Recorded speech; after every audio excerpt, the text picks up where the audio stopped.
2 দিন হয়ে গেল এই রেলপথে কোনো ট্রেন চলাচল করছে না। লাইন বিচ্ছিন্ন হয়ে পড়ায় চারিদিকে স্তব্ধতা নেমে এসেছে। যাত্রীদের যাতায়াত বন্ধ হয়ে পড়েছে, দূর দূরান্তে আটকা পড়েছে অনেক মানুষ। দুর্ভোগ চরমে উঠেছে। তাই উপরমহল থেকে কড়া নির্দেশ এসেছে, আজকের মধ্যে যেভাবেই হোক এই লাইনে জোড়া লাগাতে হবে। দিনভর কড়া রোদে ঘাম ঝরিয়ে কাজ করছে Please 4-5 like জন and শ্রমিক। subscribe my channel. তাদের তত্ত্বাবধানে রয়েছেন একজন সুপারভাইজার।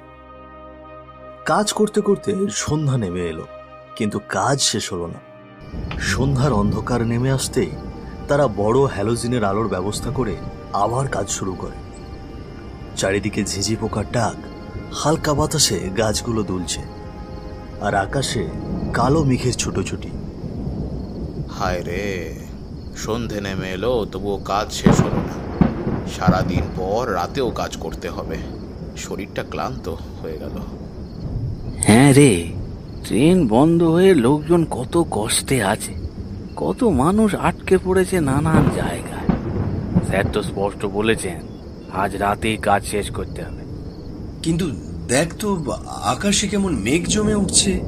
এখন যদি বৃষ্টি পড়ে তখন তো কাজ আটকে যাবে। রাতে কাজ শেষ করতে পারলে ঝামেলাটা শেষ হতো, নইলে আবার সকালে কাজে লাগতে হবে। ঠিক তখনই সুপারভাইজার পাশে এসে দাঁড়ালেন। তার হাতে খাতা কলম, চোখে চিন্তার ছাপ। শুনছো সবাই, 2 দিন ধরে তোমরা কাজ করছো, কষ্ট তো হচ্ছেই। তোমরা ঠিকই বলেছ, আজ রাতে কাজ শেষ না করলে আবার সকালে ঝামেলা হবে। তাছাড়া উপর থেকে বারবার ফোন আসছে, কাল সকাল থেকে ট্রেন চালু করতেই হবে। মানুষ ভয়াবহ দুর্যোগে আছে। স্যার, শরীরটা যে আর চলছে না, তার মধ্যে আবার বলছেন আজ আবার রাতেও কাজ করতে হবে। হ্যাঁ, কষ্ট হচ্ছে জানি, কিন্তু লাইনটা বিচ্ছিন্ন হয়ে পড়ে আছে, এর মানে বোঝো তো? গোটা রেলপথের যোগাযোগ বন্ধ, তাই আজ রাতেই কাজ শেষ করতেই হবে। ঠিক আছে স্যার, চেষ্টা করব। সবাই আবার যন্ত্রপাতি নিয়ে কাজে লেগে পড়ল। লোহার শব্দ, হাতুড়ি ঠোকাঠুকি ভেসে যাচ্ছে রেল লাইনের চারপাশে। স্যার, আকাশটা কালো হয়ে আসছে, ঝড় বৃষ্টি নামলে তো কাজ করা যাবে না।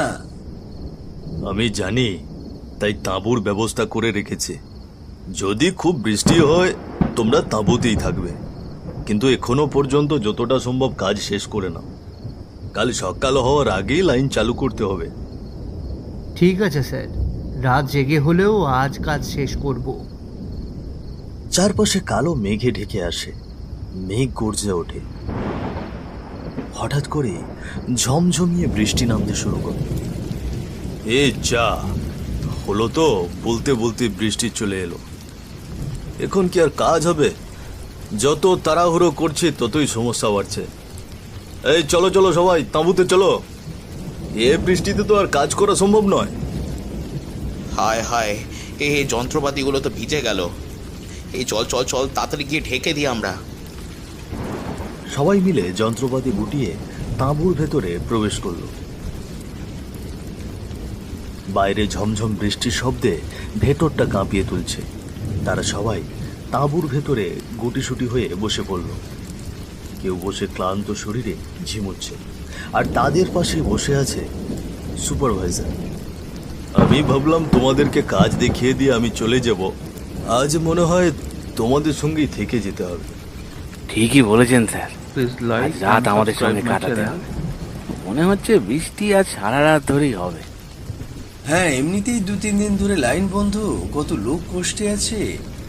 ভাবছি কাল সকালেও যদি এই বৃষ্টি না থামে তবে কাজটা তো শেষ করা মুশকিল হবে। আরে, কাল নিয়ে তো ভাবছিস কেন? আজ রাতটা কোনো রকম পার হলেই তো বাঁচি। দেখছিস না কেমন বৃষ্টি হচ্ছে, এই তাঁবু এত বৃষ্টি নিতে পারবে তো? সেটাই ভাবছি। কি বলিস? তুই বৃষ্টিতে তাঁবু ফুটো হওয়ার কথা ভাবছিস? হ্যাঁ, সেটাই তো ভাবছি। দেখা গেল ঘুমিয়ে পড়েছি, তবু ফুটো হয়ে বৃষ্টির জলে আমাদেরকে ভাসিয়ে নিয়ে গিয়েছে। তোমরা এই ক্লান্ত শরীরে কি মজা করছো নাকি? সবাই শুয়ে পড়ো। বৃষ্টি থেমে গেলে সকাল সকাল আবার কাজে লাগতে হবে। আজ তো কাজে সর্বনাশ হয়ে গেল বৃষ্টিতে।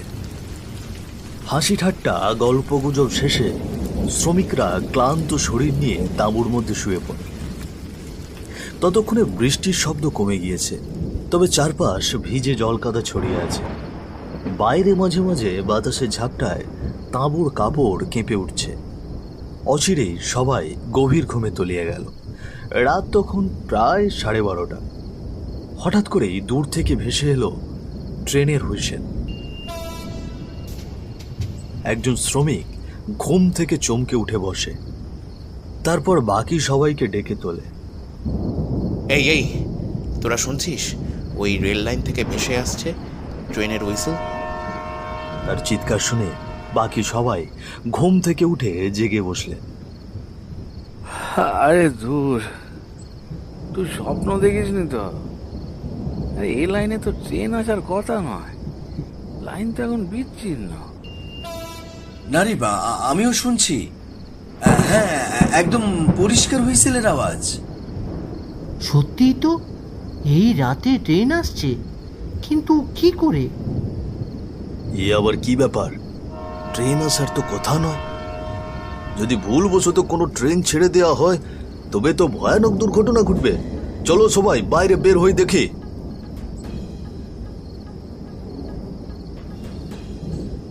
রাত অন্ধকার, বৃষ্টির জলে কাদামাটিতে চারপাশ স্যাঁত স্যাঁত করছে। দূরে আবার শোনা গেল হুইসেলের শব্দ, সঙ্গে লোহার চাকার ঝনঝন আওয়াজ। হায় হায়, সত্যি তো ট্রেন আসছে। আরে এখনো তো পুরোপুরি লাইন জোড়া লাগেনি। এই দুর্ঘটনা হলে তো সর্বনাশ। সবাই শান্ত হও, আগে দেখি কি হচ্ছে। তারা সবাই মিলে রেল লাইনের ধারে গিয়ে দাঁড়ালো। চারিদিক নিস্তব্ধ, শুধু হাওয়ার ঝাপটা আর ছুটে আসা ট্রেনের গর্জন। অন্ধকার চিরে এগিয়ে এলো হেডলাইটের তীব্র আলো। মুহূর্তের মধ্যে বিশাল ট্রেনটা গর্জন করতে করতে সামনে এসে দাঁড়ালো। হুইসেল বাজতে বাজতে ট্রেন ঠিক ভাঙা লাইনের কাছে পৌঁছতেই আচমকা প্রবল শব্দে দুটি বগি বিচ্ছিন্ন হয়ে ছিটকে আলাদা হয়ে গেল। এ কি, বগি আলাদা হয়ে গেল?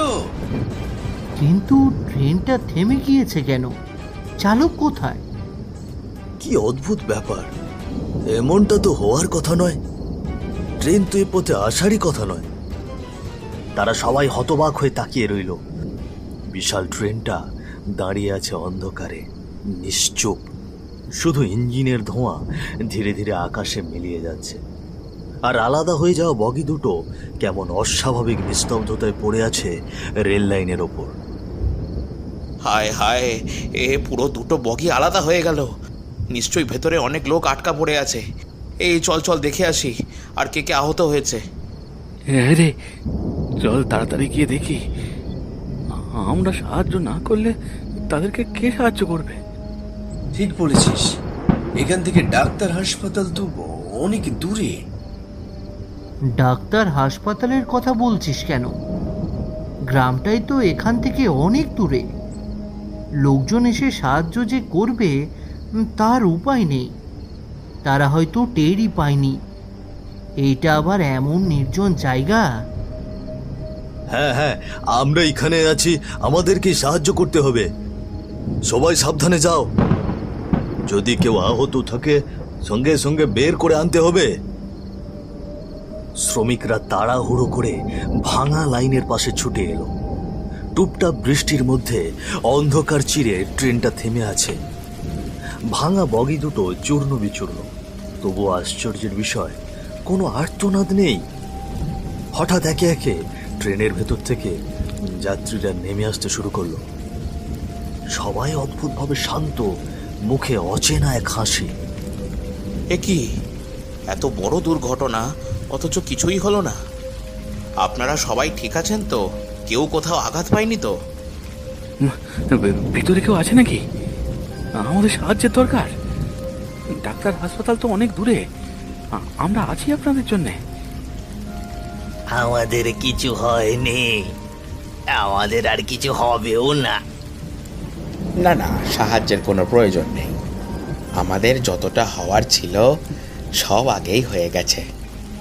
কি বলছেন?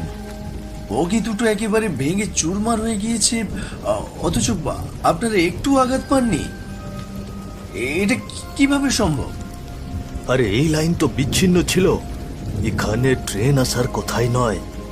অনুমতি দিল কে? অনুমতি? মানুষের ট্রেনে অনুমতি লাগে, কিন্তু এ তো মানুষের ট্রেন নয়। কি বললেন? মানুষের ট্রেন নয় মানে? এটা হলো বাদলা দিনের শেষ এক্সপ্রেস। সেদিন রাতে এই ট্রেনেই আমাদের শেষ যাত্রা হয়েছিল। তারপর থেকে এই ট্রেনে আমরাই আছি, সব সময় আছি। আজ আর কেউ উঠবে না, তবে তোমরা চাইলে আমাদের সঙ্গী হতে পারো। এসো এসো। শ্রমিকরা ভয়ে স্তব্ধ হয়ে দাঁড়িয়ে গেল। সামনে দাঁড়ানো যাত্রীদের মুখ ধীরে ধীরে রূপ বদলাতে লাগলো। চোখ রক্তাভ, মুখমণ্ডল বিকৃত, দাঁত বের করে হা হা করে হাসছে সবাই।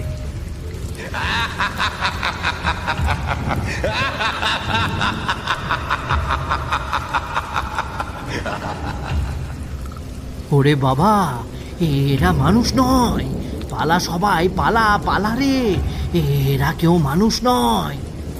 দৌড় দে, না হলে এরা আমাদের গিলে খাবে। মুহূর্তেই সবাই প্রাণপণে ছুটল। অন্ধকার, কাদামাখা পথ আর বৃষ্টির জলে পা ফেলে ছলাৎ ছলাৎ শব্দ করে তারা দৌড়তে লাগলো। মাঝে মাঝে হোঁচট খাচ্ছে, আবার উঠে দাঁড়াচ্ছে। তাদের মুখে শুধু একটাই আওয়াজ, বাঁচাও! বাঁচাও, বাঁচাও। তারা চিৎকার করতে করতে দৌড়চ্ছে। পেছনে তখনও ভেসে আসছে ট্রেনের হুইসেল, হাহাকার আর ভৌতিক হাসির প্রতিধ্বনি, যেন মৃত্যুর শঙ্খ বাজছে চারিদিকে।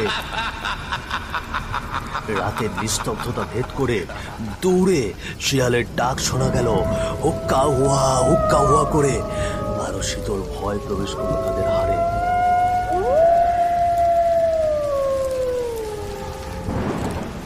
আর দৌড়াতে পারছি না, মনে হয় ওরা আমাদের পেছনেই আছে। ভাবিস না, গ্রামটা সামনে। চল ওদিকে চল। অবশেষে তারা ছুটতে ছুটতে গ্রামের ভেতরে প্রবেশ করল। হঠাৎই কয়েকটা কুকুর ঘেউ ঘেউ করে উঠল, আর গ্রামের মানুষজন আতঙ্কিত হয়ে লণ্ঠন হাতে ঘর থেকে বাইরে বেরিয়ে এল। কে তোমরা? রাত দুপুরে এভাবে দৌড়ুচ্ছ কেন? ওরে বাবারে, কারা রে তোমরা? কি হয়েছে? কিসের জন্য এভাবে বাঁচাও করছো? হ্যাঁ, কে তোমাদেরকে মারতে এসেছে? ও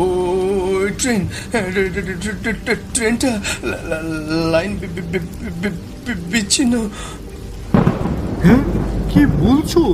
তোমরা তো ভীষণ ভয় পেয়েছো মনে হচ্ছে। আর কিসের লাইন বিচ্ছিন্ন? হ্যাঁ, লোকটির কথা শেষ হতে না হতেই সেখানে ভিড় ঠেলে এক বৃদ্ধ লোক হাজির। তোমরা ওদেরকে এত প্রশ্ন করছো কেন?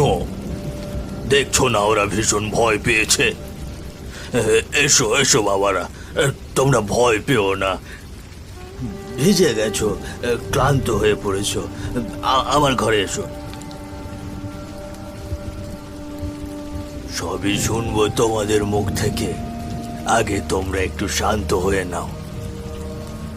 মাটির ঘরে মৃদু আলো জ্বলছে, দেওয়ালে ঝুলছে লণ্ঠন। বাইরে তখনও বৃষ্টির টুকটাক শব্দ, কিন্তু ভেতরে এক অদ্ভুত শান্ত পরিবেশ। তোমরা তো খুব ভয় পেয়েছো, তোমাদের চেহারা দেখেই বোঝা যাচ্ছে। শান্ত হয়ে বসো, এখানে এখন আর কোনো ভয় নেই। শান্ত হয়ে ধীরে ধীরে সব বলো। তোমরা কোথা থেকে এসেছো? কি দেখে এত ভয় পেয়েছো? আমরা রেল লাইনে কাজ করি জেঠু। এই লাইনটা বিচ্ছিন্ন হয়ে গিয়েছে, আমাদের কাজ ছিল সেটাই মেরামত করা। ঠিক তখনই হঠাৎ ট্রেনের হুইসেল কানে এলো। এই লাইনে তো ট্রেন আসার কথা নয়, অথচ আমরা সবাই দেখেছি, শুনেছি হুইসেল, সব কিছু। আরো ভয়ঙ্কর ব্যাপার হলো, দুটি বগি আলাদা হয়ে গেল, কিন্তু যাত্রীদের যেন কিছুই হয়নি এমনভাবে বেরিয়ে আসতে লাগলো। তাদের কথা, এরা মানুষ নয় জেঠু। তারপর ধীরে ধীরে তাদের... শ্রমিকরা কাঁপা কণ্ঠে সব খুলে বললেন বৃদ্ধকে। তাদের চোখে তখনও ভয়ের ছাপ। বৃদ্ধ গভীর মনোযোগ দিয়ে শুনলেন। তার চোখের কোণে অদ্ভুত এক ছায়া খেলে গেল। হ্যাঁ, তোমরা সত্যি অনেক বড় বিপদ থেকে ফিরে এসেছো। তোমরা যা দেখেছো ওটা সাধারণ ট্রেন নয়, ওটাই সেই রাতের শেষ ট্রেন, বাদলা দিনের শেষ এক্সপ্রেস। দুদিন আগে এই লাইনে এক ভয়াবহ দুর্ঘটনা হয়েছিল। ঝড়ের রাতে ট্রেন লাইনচ্যুত হয়ে পড়ে, দুটো বগি ভেঙে গিয়েছিল। শত শত মানুষ সেদিন মরেছিল, কেউ উদ্ধার করতে আসেনি। সেই রাত থেকেই এই লাইনটা অচল।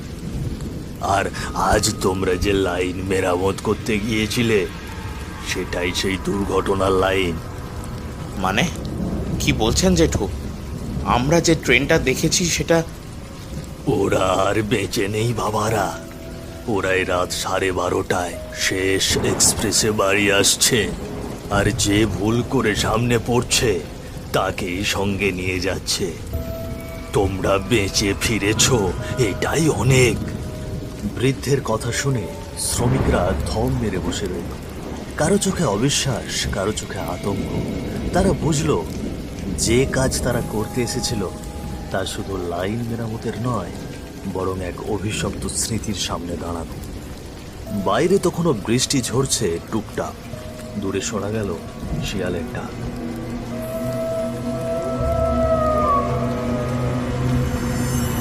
রাতটা যেন আরো ভয়ালো হয়ে উঠল। শ্রমিকদের মনে হলো আজকে রাত তারা প্রাণে বেঁচেছে ঠিকই, কিন্তু সেই ট্রেনের হুইসেল আর অদ্ভুত যাত্রীদের মুখ চিরকাল বুকের ভেতরে ছায়ার মতো লেগে থাকে।